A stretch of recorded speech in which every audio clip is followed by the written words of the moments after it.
தமிழ்நாட்டில் புதன்கிழமை முதல் 30ஆம் தேதி வரை ஓரிரு இடங்களில் மிதமான மழை பெய்யக்கூடும் என சென்னை வானிலை ஆய்வு மையம் தெரிவித்துள்ளது.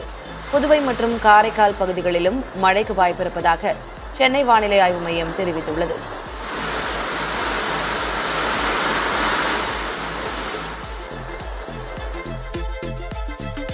தமிழகம், புதுவை மற்றும் காரைக்காலில் 5 நாட்களுக்கு அதிகபட்ச வெப்பநிலை அதிகரிக்கக்கூடும் என சென்னை வானிலை ஆய்வு மையம் கூறியுள்ளது. வரும் 30ஆம் தேதி வரை அதிகபட்ச வெப்பநிலையானது இயல்பை விட 2 முதல் 3 டிகிரி செல்சியஸ் அதிகரிக்கக்கூடும் என தெரிவித்துள்ளது. அதிக வெப்பநிலையும் அதிக ஈரப்பதமும் இருப்பதால் 29ஆம் தேதி வரை கடலோர தமிழகத்தில் அசௌகரியம் ஏற்படலாம் எனவும் வானிலை ஆய்வு மையம் கூறியுள்ளது. சென்னையில் 2 நாட்களுக்கு வெயில் சுட்டரிக்கும் என வானிலை ஆய்வு மையம் கணித்துள்ளது. சென்னையின் அதிகபட்ச வெப்பநிலை 105.8 டிகிரி ஃபாரன்ஹீட்டை ஒட்டியிருக்கக்கூடும் என தெரிவிக்கப்பட்டுள்ளது. குறைந்தபட்ச வெப்பநிலை 86 டிகிரி ஃபாரன்ஹீட்டை ஒட்டியிருக்கக்கூடும் என கூறப்பட்டுள்ளது. வெப்பம் சார்ந்த அசௌகரியம் ஏற்படக்கூடும் எனவும் எச்சரிக்கை விடுக்கப்பட்டுள்ளது. 2 நாள் பயணமாக டெல்லி செல்லும் முதல்வர் விஜய் இன்று மாலை பிரதமர் நரேந்திர மோடியை சந்திக்க உள்ளார். பிரதமர் மோடியுடனான சந்திப்புக்கு பிறகு குடியரசுத் தலைவர் திரௌபதி முர்மு, குடியரசு துணைத் தலைவர் CP ராதாகிருஷ்ணன் ஆகியோரையும் விஜய் சந்திக்க உள்ளார். காங்கிரஸ் தலைவர்கள் சோனியா காந்தி, ராகுல் காந்தி மற்றும் பிரியங்கா காந்தியை நாளை முதல்வர் விஜய் சந்திக்க உள்ளார். தமிழ்நாட்டில் ஜூன் 4ஆம் தேதி பள்ளிகள் திறக்கப்படும் என தமிழக அரசு அறிவித்துள்ளது. 1 முதல் 3ஆம் வகுப்பு மாணவர்களுக்கு ஜூன் 4ஆம் தேதியும் 4 முதல் 12ஆம் வகுப்பு மாணவர்களுக்கு ஜூன் 1ஆம் தேதியும் பள்ளிகள் திறக்கப்படுவதாக தெரிவிக்கப்பட்டிருந்தது. கடும் வெயில் காரணமாக ஜூன் 1ஆம் தேதி பள்ளிகளை திறக்கக்கூடாது என்று பெற்றோர், ஆசிரியர்கள் உள்ளிட்ட பல்வேறு தரப்பினர் அரசுக்கு கோரிக்கை விடுத்தனர். தமிழகத்தில் நடைமுறையில் உள்ள 69 விழுக்காடு இடஒதுக்கீட்டை பாதுகாப்பது குறித்து முதல்வர் விஜய் தலைமையில் ஆலோசனைக் கூட்டம் நடைபெற்றது. சென்னை தலைமைச் செயலகத்தில் நடந்த ஆய்வுக் கூட்டத்தில் தமிழகத்தின் சமூக நீதி கொள்கையையும் 69 விழுக்காடு இடஒதுக்கீட்டு சட்டத்தையும் எவ்வித பாதிப்புமின்றி முழுமையாக பாதுகாக்கும் வகையில் உச்சநீதிமன்றத்தில் வலுவான சட்ட நடவடிக்கைகளை துரிதமாக மேற்கொள்ள அதிகாரிகளுக்கு முதல்வர் விஜய் அறிவுறுத்தியுள்ளார். அம்பாசமுத்திரம் MLA பதவியிலிருந்து விலகிய அதிமுகவைச் சேர்ந்த இசக்கி சுப்பையா தாவிகவில் இணைந்தார். பனையூரில் உள்ள கட்சியின் தலைமை அலுவலகத்தில் கட்சியின் பொதுச் செயலர் ஆனந்தின் முன்னிலையில் இசக்கி சுப்பையாவோடு மீசை ராஜேந்திரன் உள்ளிட்டோரும் இணைந்தனர். பின்னர் பேசிய இசக்கி சுப்பையா, குதிரை பேரம் என்றால் என்னவென்றே தெரியாது என்றார். கட்சித் தாவல் புகார் இருக்கும் MLAக்களின் கடிதத்தை சபாநாயகரால் எப்படி ஏற்க முடியும் என்று பழனிசாமி தரப்பினர் கேள்வி எழுப்பினர். அதிமுக MLAக்கள் 3 பேரின் ராஜினாமாவை சபாநாயகர் ஏற்றதற்கு பழனிசாமி தரப்பு எதிர்ப்பு தெரிவித்துள்ளது. இது தொடர்பாக செய்தியாளர்களிடம் பேசிய அதிமுக MP இன்பதுரை, தாவேகாவில் இணைந்த 3 அதிமுக MLAக்களின் ராஜினாமா ஏற்பை திரும்பப் பெற வேண்டும் என்றும், இல்லை என்றால் நீதிமன்றத்தை நாட உள்ளதாகவும் தெரிவித்தனர். MLA பதவியை ராஜினாமா செய்வது, கட்சியில் இணைவது அவரவர் தனிப்பட்ட விருப்பம் என்று வருவாய்த்துறை அமைச்சர் செங்கோட்டையன் கூறினார். தலைமைச் செயலகத்தில் செய்தியாளர்களை சந்தித்த அவர், தாவேக குதிரை பேரத்தில் ஈடுபடவில்லை என்றும், திமுக ஆதரவுடன் முதல்வராவேன் என்று கூறியவர் யார் என்பது நாட்டு மக்களுக்கு தெரியும் என்றும் கூறினார். பதவி விலகும் அதிமுக MLAக்களை தாவேகாவில் இணைத்துக் கொள்வதற்கு VCK தலைவர் திருமாவளவன் எதிர்ப்பு தெரிவித்திருக்கிறார். கோவையில் பேட்டியளித்த அவர், தாவேகாவின் செயல்பாடு ஆரோக்கியமானது அல்ல எனவும், இத்தகைய செயல்பாடுகள் அந்த கட்சியின் நம்பகத்தன்மையை பாதிக்கும் என்றும் அவர் கூறினார். அதிமுக சட்டமன்ற உறுப்பினர்கள் ராஜினாமா செய்து தாவேகாவில் இணைவது ஆரோக்கியமான அரசியலுக்கு ஏற்புடையது அல்ல என்று மார்க்சிஸ்ட் கம்யூனிஸ்ட் கட்சியின் மாநில செயலர் சண்முகம் தெரிவித்துள்ளார். இது தொடர்பாக அவர் வெளியிட்டுள்ள அறிக்கையில், எந்த பிரதிபலனையும் எதிர்பாராமல் இயல்பாக நடந்த செயலாக இதை கருத முடியாது என்றும், தேர்தலுக்கு பின் அதிமுகவில் அடுக்கடுக்கான குழப்பம், கோஷ்டி மோதல் ஏற்பட்டுள்ளது என்றும் குறிப்பிட்டுள்ளார். தாவேகாவின் அனைத்து முடிவுகளையும் கண்மூடித்தனமாக ஆதரிக்க முடியாது என்றும், குதிரை பேர அரசியலை எதன் பொருட்டும் நியாயப்படுத்த முடியாது என்றும் காங்கிரஸ் MP ஜோதிமணி தெரிவித்திருக்கிறார். தாவேகாவில் அதிமுக MLAக்கள் இணைந்து வரும் நிலையில் ஜோதிமணி இந்த விமர்சனத்தை முன்வைத்திருக்கிறார். அதிமுக பொதுச் செயலர் எடப்பாடி பழனிசாமியுடன் SP வேலுமணி ஆதரவு MLAக்கள் சமாதான பேச்சுவார்த்தை நடத்தியதாக தகவல் வெளியாகியுள்ளது. அதிமுக சார்பில் போட்டியிட்டு வெற்றி பெற்ற 4 MLAக்கள் பதவியை ராஜினாமா செய்ததோடு தாவேகாவில் இணைந்தனர். மேலும் SP வேலுமணி தரப்பு MLAக்கள் சிலர் மீண்டும் பழனிசாமிக்கு ஆதரவு தெரிவித்தனர். இந்நிலையில் எஸ்பி வேலுமணியின் ஆதரவு எம்எல்ஏக்கள் 4 பேர் கே பழனிசாமியின் இல்லத்துக்கு சென்று சமாதான பேச்சுவார்த்தை நடத்தியதாக கூறப்படுகிறது. எஸ்பி வேலுமணியின் தரப்பினரின் கோரிக்கையை அதிமுக பொதுச் செயலர் கே பழனிசாமி ஏற்க மறுத்ததாக தகவல் வெளியாகியுள்ளது. கட்சி பதவியிலிருந்து நீக்கப்பட்டவர்களுக்கு மீண்டும் பதவி வழங்க வேண்டும் எனவும் கட்சி சார்ந்து முடிவெடுக்க ஒரு குழுவை நியமிக்க வேண்டும் எனவும் வேலுமணி தரப்பில் வலியுறுத்தப்பட்டதாக தெரிகிறது. ஆனால் இதை கே பழனிசாமி ஏற்க மறுத்ததாக கூறப்படுகிறது. கட்சிக்கு எதிராக கொடுத்த புகார்களை திரும்பப் பெற்றுவிட்டு இணைந்து செயல்பட பழனிசாமி அறிவுறுத்தியதாகவும் தகவல்கள் தெரிவிக்கின்றன. தமிழகத்தில் குறு விவசாயிகளின் கூட்டுறவு கடன் 5,000 முதல் 50,000 ரூபாய் வரை மட்டுமே தள்ளுபடி செய்யப்படும் என்ற முதல்வர் விஜயன் அறிவிப்பு வெறும் கண் துடைப்பு என விவசாயிகள் அதிருப்தி தெரிவித்துள்ளனர். இத்திட்டத்தால் தங்களுக்கு எந்த பயனும் இல்லை என கூறும் அவர்கள் தேர்தல் வாக்குறுதியை முழுமையாக நிறைவேற்ற வேண்டும் என வலியுறுத்தியுள்ளனர். முதல்வர் விஜயை சந்திக்க காவல்துறை அனுமதிக்க மறுத்ததால் தலைமைச் செயலகத்தின் வெளியே விவசாயிகள் போராட்டத்தில் ஈடுபட்டனர். விவசாய கடன் தள்ளுபடி அறிவிப்பு குறித்து அதிருப்தி அடைந்துள்ள தமிழக விவசாயிகள் சங்கத்தினர் அது தொடர்பாகவும் பல்வேறு கோரிக்கைகளை வலியுறுத்தியும் முதல்வரை சந்திக்க தலைமைச் செயலகத்துக்கு வருகை தந்தனர். அவர்களை காவல்துறையினர் வெளியிலேயே தடுத்து நிறுத்தினர். அதே நேரத்தில் உரவிலை கட்டுப்பாடு தமிழ்நாடு அரசு அறிவித்த பயிர்க்கடன் தள்ளுபடி மோசடியானது என்றும் வரும் 1ஆம் தேதி வேலூரில் கண்டன ஆர்ப்பாட்டம் நடைபெறும் எனவும் தமிழக விவசாயிகள் சங்கம் அறிவித்துள்ளது. இது தொடர்பாக செய்தியாளர்களிடம் பேசிய அச்சங்கத்தின் மாநில பொதுச் செயலர் உதயகுமார் சட்டமன்றத்தை முற்றுகையிடுவது குறித்தும் ஆலோசிக்க உள்ளதாக எச்சரித்துள்ளார். 5 ஏக்கர் வரை நிலம் வைத்திருக்கும் விவசாயிகளுக்கு பயிர்க்கடன் முழுமையாக தள்ளுபடி செய்யப்படும் என்ற தேர்தல் வாக்குறுதியை தாவேக அரசு மீறிவிட்டதாக எதிர்க்கட்சித் தலைவர் உதயநிதி ஸ்டாலின் தனது எக்ஸ் பக்கத்தில் சாடியுள்ளார். தற்போது 50,000 ரூபாய் வரையிலான கடன்கள் மட்டுமே தள்ளுபடி என அறிவித்திருப்பது விவசாயிகளுக்கு இழைக்கப்பட்ட அநீதி மற்றும் நம்பிக்கை மோசடி என்று அவர் கூறியுள்ளார். பயிர்க்கடன் தள்ளுபடி என்ற பெயரில் தாவேக அரசு ஸ்கேம் செய்வதாகவும் உதயநிதி குற்றம் சாட்டினார். விவசாயிகளுக்கான பயிர்க்கடன் தள்ளுபடி என்பது விஞ்ஞான ஏமாற்று வேலை என அதிமுக பொதுச் செயலர் எடப்பாடி பழனிசாமி விமர்சித்துள்ளார். சட்டம் ஒழுங்கு சீர்கேடுகளை தடுக்க முடியாமல் குதிரை பேரம் என்ற கேவலமான அரசியலை அரங்கேற்றும் தமிழக அரசை மக்கள் அருவருப்பாக பார்த்துக் கொண்டிருப்பதாகவும் அதை திசை திருப்பவே இந்த பயிர்க்கடன் தள்ளுபடி அறிவிப்பை வெளியிட்டிருப்பதாகவும் பழனிசாமி விமர்சித்துள்ளார். பாரபட்சமான கடன் தள்ளுபடி என்பது விவசாயிகளுக்கு செய்யும் துரோகம் என்று திருவண்ணாமலை தொகுதியில் தாவேக சார்பில் போட்டியிட்டு வரும் உழவர் உரிமை இயக்கத்தின் மாநில தலைவருமான அருள் ஆறுமுகம் கூறினார். இது தொடர்பாக அவர் வெளியிட்ட எக்ஸ் பதிவில் சிறு குறு விவசாயிகளின் முழு கடனையும் தள்ளுபடி செய்ய வேண்டும் என்றும் பெரு விவசாயிகளின் கடனை 50 விழுக்காடு தள்ளுபடி செய்ய வேண்டும் என்றும் தெரிவித்திருக்கிறார். தமிழகத்தில் தாவேக ஆட்சி அமைத்த 15 நாட்களிலேயே சட்டம் ஒழுங்கு சீர்குலைந்துள்ளதாக பாஜக மாநில தலைவர் நயினார் நாகேந்திரன் குற்றம் சாட்டியுள்ளார். இது தொடர்பாக அவர் வெளியிட்டுள்ள எக்ஸ் பதிவில் கொடூர குற்றங்கள், மாமூல் வேட்டை, அறிவிக்கப்படாத மின்வெட்டு என தமிழக மக்கள் தினம் தினம் அல்லல்பட்டு வருவதாக குறிப்பிட்டுள்ளார். தமிழ்நாட்டின் புதிய டிஜிபி நியமனத்துக்கு 3 பேர் கொண்ட பரிந்துரை பட்டியலை யுபிஎஸ்சி வழங்கியது. அந்த பட்டியலில் ராஜீவ்குமார், சந்தீப் ராய் ரத்தோர் மற்றும் மகேஷ் அகர்வால் ஆகியோர் இடம்பெற்றுள்ளதாக கூறப்படுகிறது. இதற்கடுத்த ஒரு சில நாட்களில் தமிழ்நாட்டின் புதிய நிரந்தர டிஜிபி யார் என்று தமிழக அரசு அதிகாரப்பூர்வமாக அறிவிக்கும் என எதிர்பார்க்கப்படுகிறது.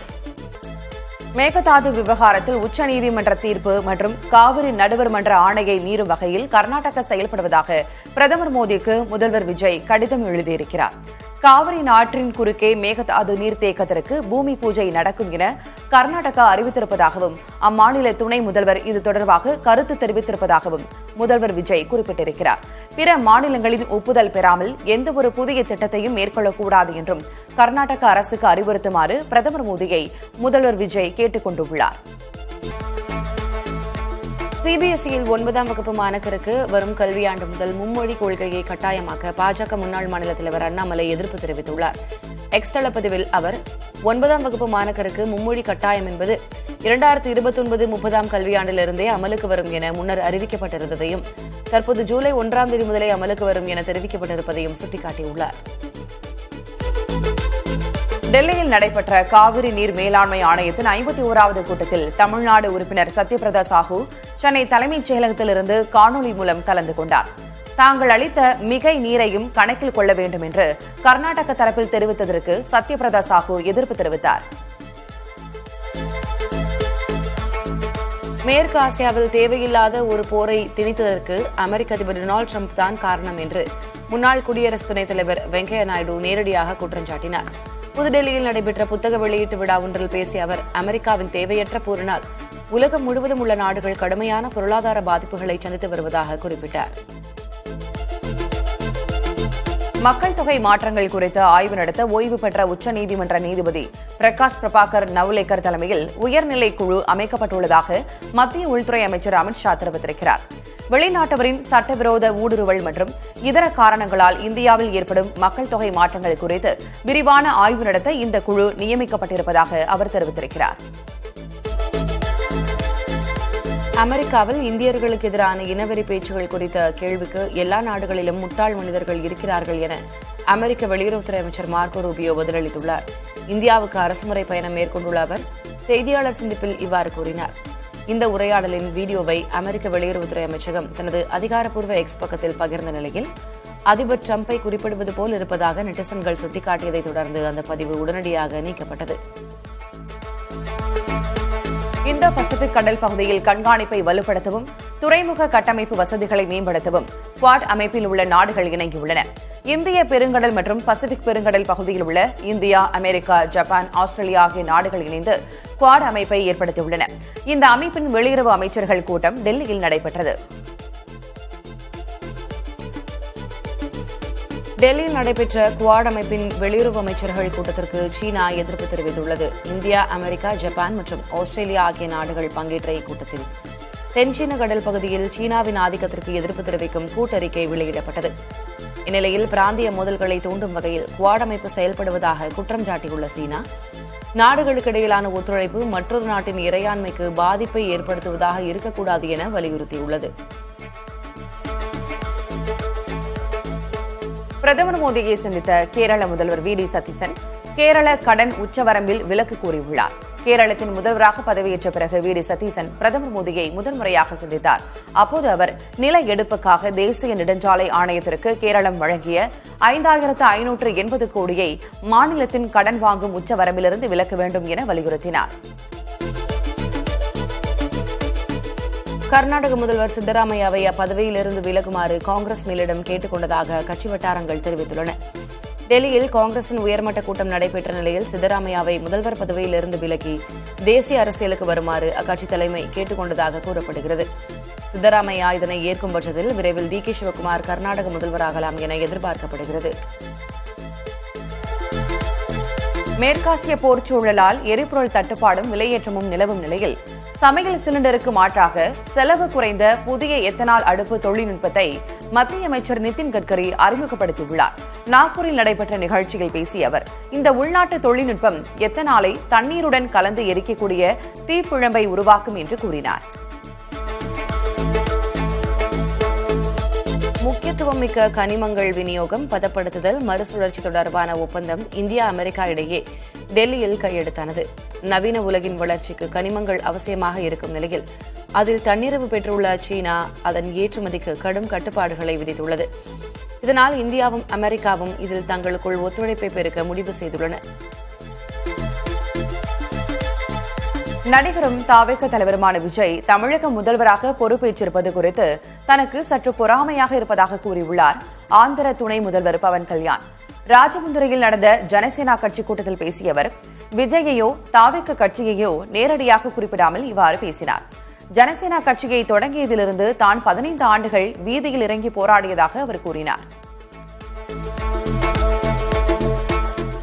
ராஜஸ்தானில் சிறுமிக்கு இணைய வழியில் பாலியல் தொல்லை அளித்த நபர் சமூக வலைதளங்களை பயன்படுத்த அம்மாநில உயர்நீதிமன்றம் தடை விதித்துள்ளது. பீகாரைச் சேர்ந்த நபர் ஒருவர் இணைய வழியில் சிறுமி ஒருவருக்கு பாலியல் தொல்லை அளித்த புகாரில் போக்சோ சட்டத்தின் கீழ் கைது செய்யப்பட்டார். குற்றஞ்சாட்டப்பட்ட நபர் ஜாமீன் கோரி தாக்கல் செய்த மனுவை விசாரித்த உயர்நீதிமன்றம் அந்த நபர் ஃபேஸ்புக், இன்ஸ்டாகிராம், ஸ்னாப் சாட் உள்ளிட்ட சமூக வலைதளங்களை ஓராண்டுக்கு பயன்படுத்தக்கூடாது என்ற நிபந்தனையோடு ஜாமீன் வழங்கி உத்தரவிட்டது. இந்தியாவின் முதல் ஹைட்ரஜன் ரயிலை இயக்குவதற்கு ரயில்வே வாரியம் அதிகாரப்பூர்வமாக ஒப்புதல் அளித்துள்ளது. 10 பெட்டிகளை கொண்ட இந்த அதிநவீன பசுமை ரயில் ஹரியானாவின் ஜிண்ட் மற்றும் சோனிபட் இடையே அதிகபட்சமாக மணிக்கு 75 கிலோமீட்டர் வேகத்தில் இயக்கப்பட உள்ளது. முற்றிலும் கார்பன் உமிழ்வு இல்லாத சுற்றுச்சூழல் பாதிப்பை ஏற்படுத்தாத இந்த ரயில் மேக் இன் இந்தியா திட்டத்தின் கீழ் உள்நாட்டிலேயே தயாரிக்கப்பட்டுள்ளது. ஈரான் அமெரிக்கா இடையேயான 3 மாத கால போரை முடிவுக்கு கொண்டுவர அமைதி பேச்சுவார்த்தை நடந்து வரும் சூழலில் அமெரிக்காவின் முரண்பாடான நிலைப்பாடுகளால் ஒப்பந்தம் எட்டப்படுவதில் இழுபறி நீடித்து வருகிறது. இதனிடையே தங்கள் வான் எல்லைக்குள் நுழைந்த அமெரிக்காவின் அதிநவீன MQ-9 ரக ட்ரோன் ஒன்றை சுட்டு வீழ்த்தியுள்ளதாக ஈரானின் புரட்சிகர காவல் படை தெரிவித்துள்ளது. ஆப்ரஹாம் உடன்படிக்கையில் கையெழுத்திட பாகிஸ்தான், சவுதி அரேபியா உள்ளிட்ட இஸ்லாமிய நாடுகளை அமெரிக்க அதிபர் டிரம்ப் வலியுறுத்துவது புதிய பிரச்சினைக்கு காரணமாகியுள்ளது. இஸ்ரேலை இஸ்லாமிய நாடுகளால் அங்கீகரிக்க வைத்து அவற்றுக்கிடையே நட்புறவை ஏற்படுத்த அமெரிக்கா எடுத்து வரும் முயற்சி ஆப்ரஹாம் உடன்படிக்கை எனப்படுகிறது. மேற்காசிய போர் நிறுத்தம் தொடர்பாக அமெரிக்காவும் ஈரானும் பேசி வரும் நிலையில் இதன் ஒரு பகுதியாக ஆப்ரஹாம் ஒப்பந்தத்தில் கையெழுத்திட சமரசத்திற்கு உதவி வரும் இஸ்லாமிய நாடுகளை டிரம்ப் வலியுறுத்தியுள்ளார். சீனாவின் உருமிக்கி நகரில் 2026ஆம் ஆண்டுக்கான சர்வதேச விவசாய இயந்திரங்கள் கண்காட்சி பிரம்மாண்டமாக தொடங்கியது. இந்த கண்காட்சியில் சீனா, அமெரிக்கா, ஜெர்மனி உள்ளிட்ட நாடுகளைச் சேர்ந்த 700க்கும் மேற்பட்ட நிறுவனங்கள் பங்கேற்று 11,000க்கும் அதிகமான நவீன விவசாய இயந்திரங்களை காட்சிப்படுத்தியுள்ளன. குறிப்பாக இந்த ஆண்டு முதன்முறையாக புகுத்தப்பட்டுள்ள அதிநவீன தொழில்நுட்பங்களை கொண்ட தானியங்கி விவசாய இயந்திரங்கள் பார்வையாளர்களை பெரிதும் கவர்ந்து வருகின்றன. சீனாவில் பாலத்தில் நின்று கொண்டிருந்த கார் பெருவெள்ளத்தில் அடித்துச் செல்லப்பட்ட காட்சி நெஞ்சை பதைப்பதைக்க வைக்கும் வகையில் அமைந்துள்ளது. சீனாவின் பல்வேறு மாகாணங்களில் கனமழையால் வெள்ளப்பெருக்கு ஏற்பட்டுள்ளது. அந்த வகையில் சீனாவின் ஹுபே மாகாணத்தில் உள்ள பாலத்தில் கார் ஒன்று நின்று கொண்டிருந்த போது திடீரென்று பாலம் இடிந்ததில் கார் வெள்ளத்தில் அடித்துச் செல்லப்பட்டது. உதவிப் பொருட்களாக வந்த வெற்று உணவு டின்களை பயன்படுத்தி புதினா மற்றும் காய்கறிகளை அவர்கள் வளர்த்து வருகின்றனர். காங்கோ குடியரசில் வேகமாக பரவி வரும் எபோலா வைரஸ் பாதிப்பால் 220 பேர் உயிரிழந்திருக்கலாம் என்று உலக சுகாதார அமைப்பு எச்சரித்துள்ளது. தற்போதைய சூழலில் 900க்கும் மேற்பட்டோருக்கு பாதிப்பு இருக்கலாம் என்று அஞ்சப்படுகிறது. இந்த எபோலா வைரஸ் அண்டை நாடான உகாண்டாவுக்கும் பரவியுள்ளது. இதற்கான பிரத்யேக தடுப்பூசிகள் இல்லாத நிலையில் உலக சுகாதார அமைப்பின் தலைவர் டெட்ரோஸ் நிலைமையை கட்டுப்படுத்த காங்கோவுக்கு நேரில் விரைந்துள்ளார். பெல்ஜியத்தின் புகன்ஹவுட் நகரில் நேரிட்ட பயங்கர விபத்தில் பள்ளி ஒன்றின் சிற்றுந்து மீது ரயில் மோதியதில் குழந்தைகள் உட்பட 4 பேர் உயிரிழந்தனர். 9 பேருடன் சென்ற அந்த வாகனம் ரயில்வே லெவல் கிராசிங்கை கடக்க முயன்றபோது இந்த விபத்து நேரிட்டுள்ளது. விபத்துக்குள்ளான ரயிலில் இருந்த 100க்கும் மேற்பட்ட பயணிகள் காயமின்றி பத்திரமாக மீட்கப்பட்டனர். ஐபிஎல் தொடரில் முதலாவது குவாலிஃபயர் ஆட்டத்தில் குஜராத் அணியை வீழ்த்தி பெங்களூரு அணி இறுதிப் போட்டிக்கு முன்னேறியது. இந்த போட்டியில் டாஸ் வென்ற குஜராத் அணி பந்துவீச்சை தேர்வு செய்தது. அதன்படி முதலில் பேட்டிங் செய்த பெங்களூரு அணி 20 ஓவர்களில் 5 விக்கெட் இழப்புக்கு 254 ரன்கள் எடுத்தது. அதிகபட்சமாக அந்த அணி வீரர் ரஜத் படிதார் 93 ரன்கள் குவித்தார். பின்னர் களமிறங்கிய குஜராத் அணி 19.3 ஓவர்களில் அனைத்து விக்கெட்டுகளையும் இழந்து 162 ரன்கள் மட்டுமே எடுத்து தோல்வியடைந்தது. பிரதமர் மோடியை சந்தித்த கேரள முதல்வர் வி.டி. சதீசன் கேரள கடன் உச்சவரம்பில் விலக்கு கோரியுள்ளார். கேரளத்தின் முதல்வராக பதவியேற்ற பிறகு வி.டி. சதீசன் பிரதமர் மோடியை முதன்முறையாக சந்தித்தார்.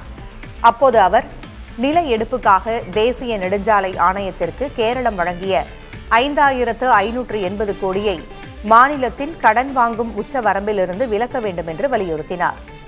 மேலும் மத்திய நிதியமைச்சர் நிர்மலா சீதாராமனை சந்தித்து மாநிலத்தின் நிதி நெருக்கடி மற்றும் மாநிலத்திற்கு வரவேண்டிய நிதிகள் குறித்தும் ஆலோசித்தார். கர்நாடக முதல்வர் பதவியை சித்தராமையா விரைவில் ராஜினாமா செய்வார் என்று எதிர்பார்க்கப்படும் நிலையில் சிவக்குமார் புதிய முதல்வராக பதவியேற்க உள்ளதாக கூறப்படுகிறது. கர்நாடகாவில் சித்தராமையா தலைமையிலான காங்கிரஸ் ஆட்சி பதவியேற்று 3 ஆண்டுகள் நிறைவடைந்துள்ளது. இந்நிலையில் முதல்வர் பதவி தொடர்பாக சித்தராமையாவிற்கும் துணை முதல்வர் டி.கே. சிவக்குமாருக்கும் இடையே பிரச்சினை இருந்து வருகிறது. இந்நிலையில் இருவரிடமும் காங்கிரஸ் மூத்த தலைவர் ராகுல் காந்தி மற்றும் அக்கட்சியின் மூத்த நிர்வாகிகள் டெல்லியில் ஆலோசனை மேற்கொண்டனர். இதற்கிடையே கட்சி மேலிடத்தின் அறிவுறுத்தலின்படி சித்தராமையா முதல்வர் பதவியை ராஜினாமா செய்ய உள்ளதாகவும் அவருக்கு மாநிலங்களவை எம்பி பதவி வழங்கப்பட உள்ளதாகவும் தகவல் வெளியாகியுள்ளது. துணை முதல்வர் சிவக்குமார் கர்நாடக முதல்வராக பதவியேற்க உள்ளதாகவும் காங்கிரஸ் வட்டாரங்கள் தெரிவிக்கின்றன.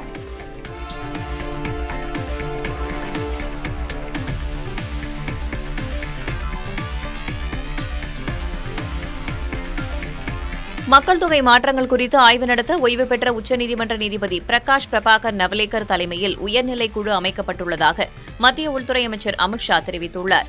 வெளிநாட்டவரின் சட்டவிரோத ஊடுருவல் மற்றும் இதர காரணங்களால் இந்தியாவில் ஏற்படும் மக்கள் தொகை மாற்றங்கள் குறித்து விரிவான ஆய்வு நடத்த இந்த குழு நியமிக்கப்பட்டுள்ளதாக அவர் கூறினார். 2025 ஆகஸ்ட் 15 பிரதமர் மோடி வெளியிட்ட அறிவிப்பின்படி இந்த குழு அமைக்கப்பட்டுள்ளதாக அமித் ஷா குறிப்பிட்டார். முன்னாள் IPS அதிகாரி பாலாஜி ஸ்ரீவஸ்தவா மற்றும் டாக்டர் ஷமிகா ரவி ஆகியோர் உறுப்பினர்களாக இடம்பெற்றுள்ளனர். இக்குழு அசாதாரண மக்கள் தொகை மாற்றங்களை ஆராய்ந்து கால வரம்பிற்குள் தீர்வு வழங்கும் என்று அமித் ஷா குறிப்பிட்டுள்ளார். டெல்லியில் நடைபெற்ற குவாட் அமைப்பின் வெளியுறவு அமைச்சர்கள் கூட்டத்திற்கு சீனா எதிர்ப்பு தெரிவித்துள்ளது. இந்தியா, அமெரிக்கா, ஜப்பான் மற்றும் ஆஸ்திரேலியா ஆகிய நாடுகள் பங்கேற்ற கூட்டத்தில் தென்சீன கடல் பகுதியில் சீனாவின் ஆதிக்கத்திற்கு எதிர்ப்பு தெரிவிக்கும் கூட்டு அறிக்கை வெளியிடப்பட்டது. இந்நிலையில் பிராந்திய மோதல்களை தூண்டும் வகையில் குவாட் அமைப்பு செயல்படுவதாக குற்றஞ்சாட்டியுள்ளது சீனா. நாடுகளுக்கு இடையிலான ஒத்துழைப்பு மற்றொரு நாட்டின் இறையாண்மைக்கு பாதிப்பை ஏற்படுத்துவதாக இருக்கக்கூடாது என்றும் சீனா வலியுறுத்தியுள்ளது. உகாண்டா, காங்கோ உள்ளிட்ட நாடுகளில் பரவி வரும் எபோலா வைரஸிற்கு எதிரான தடுப்பூசி இன்னும் 3 மாதங்களில் பரிசோதனைக்கு தயாராகிவிடும் என்று ஆக்ஸ்போர்ட் பல்கலைக்கழகம் தெரிவித்துள்ளது. எபோலா வைரஸ் வகைக்கு எதிரான தடுப்பூசிகள் மற்றும் சிகிச்சைகளை உருவாக்கும் பணியில் ஆக்ஸ்போர்ட் பல்கலைக்கழக ஆராய்ச்சியாளர்கள் மற்றும் புனேயைச் சேர்ந்த சீரம் இன்ஸ்டிடியூட் கூட்டாக செயல்பட்டு வருகின்றன. சீரம் இன்ஸ்டிடியூட் மிக விரைவாகவும் திறம்படவும் செயல்படக்கூடிய ஒரு அமைப்பு என்று ஆக்ஸ்போர்ட் பல்கலைக்கழகம் தெரிவித்துள்ளது. இந்தியாவின் முதல் ஹைட்ரஜன் ரயிலை இயக்குவதற்கு ரயில்வே வாரியம் அதிகாரப்பூர்வமாக ஒப்புதல் அளித்துள்ளது. 10 பெட்டிகளை கொண்ட இந்த அதிநவீன பசுமை ரயில் ஹரியானாவின் ஜிண்ட் மற்றும் சோனிபட் இடையே அதிகபட்சமாக மணிக்கு 75 கிலோமீட்டர் வேகத்தில் இயக்கப்பட உள்ளது. முற்றிலும் கார்பன் உமிழ்வு இல்லாத, சுற்றுச்சூழல் பாதிப்பை ஏற்படுத்தாத இந்த ரயில் மேக் இன் இந்தியா திட்டத்தின் கீழ் உள்நாட்டிலேயே தயாரிக்கப்பட்டுள்ளது. இதன் மூலம் ஜெர்மனி, சீனா போன்ற ஹைட்ரஜன் ரயில்களை இயக்கும் உலகின் முன்னணி நாடுகளின் வரிசையில் இந்தியாவும் இணைய உள்ளது.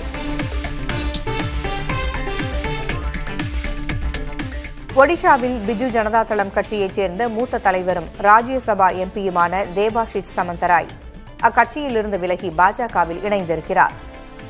நவீன் பட்நாயக்கின் நெருங்கிய உதவியாளர் VK பாண்டியனின் ஆதிக்கத்தால் கட்சியில் தாங்கள் திட்டமிட்டு ஓரங்கட்டப்படுவதாக குற்றஞ்சாட்டியுள்ள அவர் பிரதமர் மோடியின் தலைமையால் ஈர்க்கப்பட்டு பாஜகவில் இணைந்ததாக குறிப்பிட்டுள்ளார்.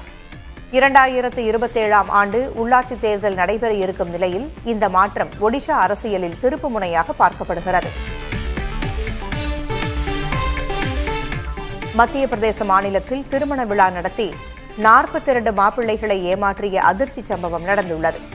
தேவாஸ் பகுதியில் இடைத்தரகர்கள் மாடல்களின் புகைப்படங்களை காட்டி மாப்பிள்ளை வீட்டாரிடம் தலா 15,000 ரூபாய் முதல் 25,000 ரூபாய் வரை கட்டணமாக பெற்றுள்ளனர். மணமகன் ஆடைகளோடு திருமண மண்டபத்திற்கு வந்த மாப்பிள்ளைகள் நள்ளிரவு வரை மணப்பெண்கள் வராததால் ஏமாற்றமடைந்தனர். இதுகுறித்த புகாரின் பேரில் மோசடியில் ஈடுபட்ட கணவன் மனைவியை காவல்துறையினர் கைது செய்து விசாரணை மேற்கொண்டு வருகின்றனர். ராஜஸ்தானில் சிறுமிக்கு இணைய வழியில் பாலியல் தொல்லை அளித்த நபர் சமூக வலைதளத்தை பயன்படுத்த அம்மாநில உயர்நீதிமன்றம் தடை விதித்துள்ளது. பிகானீரைச் சேர்ந்த நபர் ஒருவர் இணைய வழியில் சிறுமி ஒருவருக்கு பாலியல் தொல்லை அளித்த புகாரில் போக்சோ சட்டத்தின் கீழ் கைது செய்யப்பட்டார்.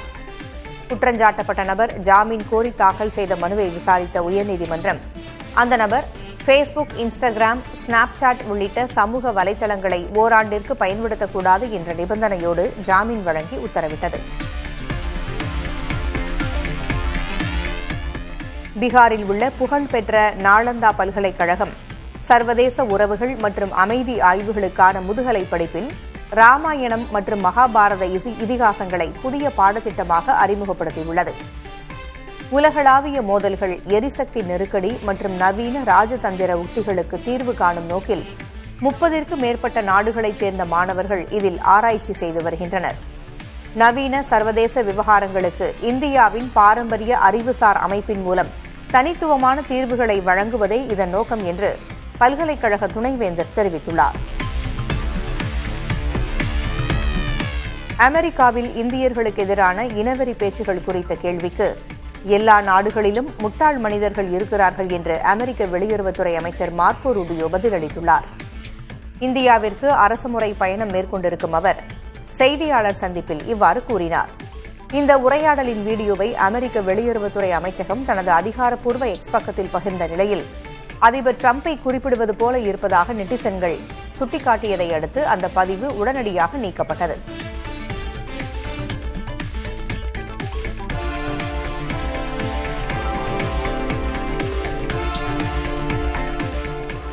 ஈரான் அமெரிக்கா இடையிலான 3 மாத கால போரை முடிவுக்கு கொண்டுவர அமைதி பேச்சுவார்த்தை நடந்து வரும் சூழலில் அமெரிக்காவின் முரண்பாடான நிலைப்பாடுகளால் ஒப்பந்தம் எட்டப்படுவதில் இழுபறி நீடித்து வருகிறது.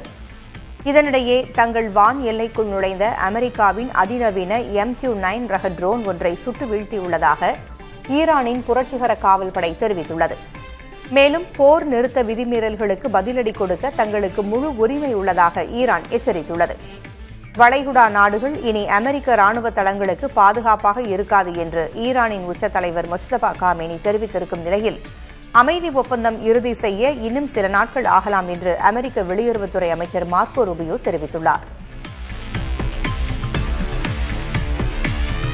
காசாவில் நிலவி வரும் கடுமையான போரினால் 86% விவசாய நிலங்கள் முற்றிலும் அழிந்திருக்கும் நிலையில் அங்குள்ள விவசாயிகள் தங்கள் வாழ்வாதாரத்தை காக்க மாற்று வழியை கையாண்டு வருகின்றனர்.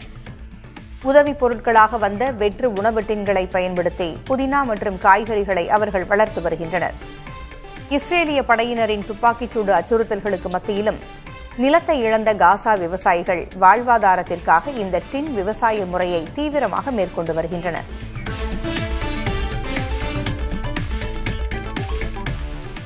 ஆபிரகாம் உடன்படிக்கையில் கையெழுத்திட பாகிஸ்தான், சவுதி அரேபியா உள்ளிட்ட இஸ்லாமிய நாடுகளை அமெரிக்க அதிபர் டிரம்ப் வலியுறுத்துவது புதிய பிரச்சினைக்கு காரணமாகியுள்ளது.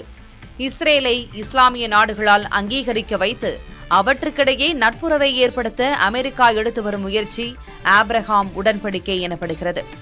மேற்காசிய போர் நிறுத்தம் தொடர்பாக அமெரிக்காவும் ஈரானும் பேசி வரும் நிலையில் இதன் ஒரு பகுதியாக ஆபிரகாம் ஒப்பந்தத்தில் கையெழுத்திட சமரசத்திற்கு உதவி வரும் இஸ்லாமிய நாடுகளை டிரம்ப் வலியுறுத்தியுள்ளார்.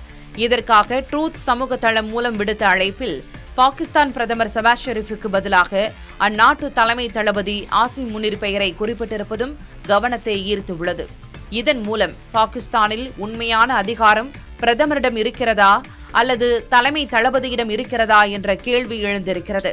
மேலும் அமெரிக்காவின் அழைப்பை ஏற்றால் பாகிஸ்தான் அரசுக்கு உள்நாட்டிலிருந்தே கடும் எதிர்ப்பு வரும் என எதிர்பார்க்கப்படுகிறது. ஆபிரகாம் ஒப்பந்தத்தில் கையெழுத்திடப் போவதில்லை என்று பாகிஸ்தான் திட்டவட்டமாக தெரிவித்துள்ளது.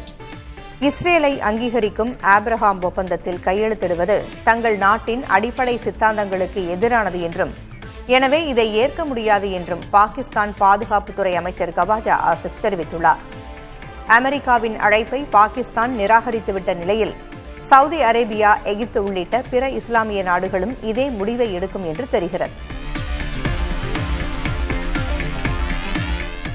பெல்ஜியத்தின் புகன்ஹவுட் நகரில் நேரிட்ட பயங்கர விபத்தில் பள்ளி ஒன்றின் சிற்றுண்டு மீது ரயில் மோதியதில் குழந்தைகள் உட்பட பலர் உயிரிழந்தனர்.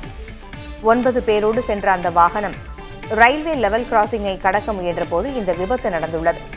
விபத்திற்குள்ளான ரயிலில் இருந்த 100க்கும் மேற்பட்ட பயணிகள் காயமின்றி பத்திரமாக மீட்கப்பட்டனர். விபத்து நடந்த பாதையில் ரயில் போக்குவரத்து நிறுத்தப்பட்டு மீட்புப் பணிகள் தீவிரமாக நடைபெற்று வருகின்றன.